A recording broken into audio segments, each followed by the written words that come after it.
اقول لهم مبروك مقدما، وان شاء الله تبقى حاجه مختلفه وحاجه حلوه. مبسوط بالتجميعه، مبسوط استاذ محمود حميده يبقى موجود مع تامر، غادة عادل طبعا نجمه كبيره، فاعتقد انه هيبقى فيلم مختلف وهيبقى حاجه جديده تامر بيقدمها لنا النهارده ان شاء الله. هو الفيلم فيه اغنيتين منهم واحده كلامي، كل حاجه بينا، الحان هبه عبد الواحد وتوزيع تميم. انغام ورامي جمال وفؤاد، وابتدينا شويه في نانسي وشيرين، يعني في مجموعه اعمال كتيره ان شاء الله. جاي اقول لهم طبعا الف الف مبروك، وان شاء الله تجربه ناجحه باذن الله، وان شاء الله المجموعه دي تكسر الدنيا ما دام مع استاذ محمد السبكي واستاذ محمد سامي ان شاء الله باذن الله. ربنا يسهل. في بث مباشر مسلسل كوميدي ان شاء الله مع النجم طلعت زكريا، اخراج الاستاذه جيهان رزق، تاليف الاستاذ جمعه ابيل، وربنا يكرم في فيلم مع سامح حسين وفيلم مع هشام اسماعيل باذن الله ان شاء الله. كل سنه وانتم طيبين بمناسبه العيد، ويا رب يبقى عيد خير على الامه العربيه والاسلاميه كلها اجمعين. كل سنه وانتم طيبين. أنا جاي أقول لتامر وكل الناس اللي مع تامر مبروك مقدما وبالتوفيق يا رب، ويا رب يكتب لكم نجاح أكتر من اللي أنتوا عايزينه، ومتفائل لتامر لأن أنا بثق فيه كمطرب وكممثل جدا.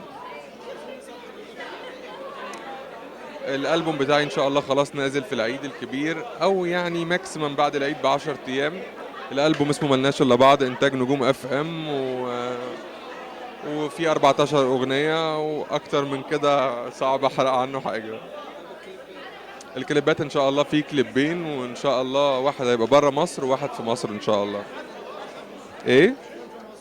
في الجونة ان شاء الله. انا عايز اصوره في كل الاماكن السياحية اللي في مصر، نفسي يبقى كأنه دعم للسياحة، بس الموضوع يتوقف على موافقة الشركة عندي وتسهيلات وزارة السياحة، فان شاء الله تحصل ونبقى بدل ما بنعمل دعاية لبلاد تانية واحنا بنصور بره، نبقى بنعمل دعاية لسياحة بلدنا ان شاء الله.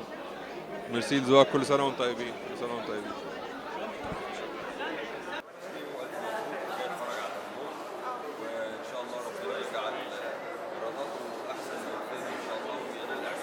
شتى اجزاء عمل ايرادات هايله جدا، يعني رقم واحد، وانا عارفه انه مستمر في العيد ان شاء الله يا رب. يعني نفضل نكون عند الناس.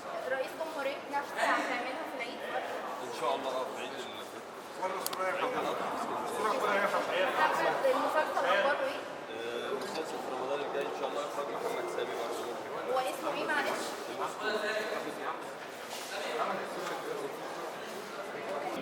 بقول له ألف ألف مبروك، ويا رب إن شاء الله فيلم مكسر الدنيا وبنجاح دايما إن شاء الله.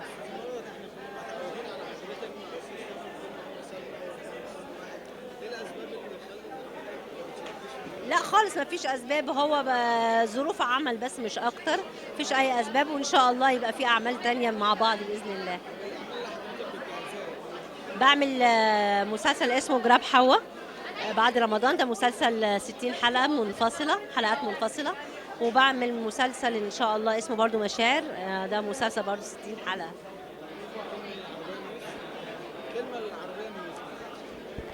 كلمة للعربية نيوز، بقول لكم كل سنة وأنتم طيبين، ويا رب أبقى معاكم دايما في كل سنة. مروة عبد المنعم. بقول له ألف مبروك يا تامر، ويا رب النجاح، ربنا يكتب لك النجاح، ومجهود جميل وجبار. أنا مبسوط قوي قوي قوي، وأنا جاي لك مخصوص النهارده. الألبوم بتاعي قريب إن شاء الله، على آخر الشتاء إن شاء الله. والفيلم بجهز فيلم جديد مع إيهاب راضي قريب إن شاء الله.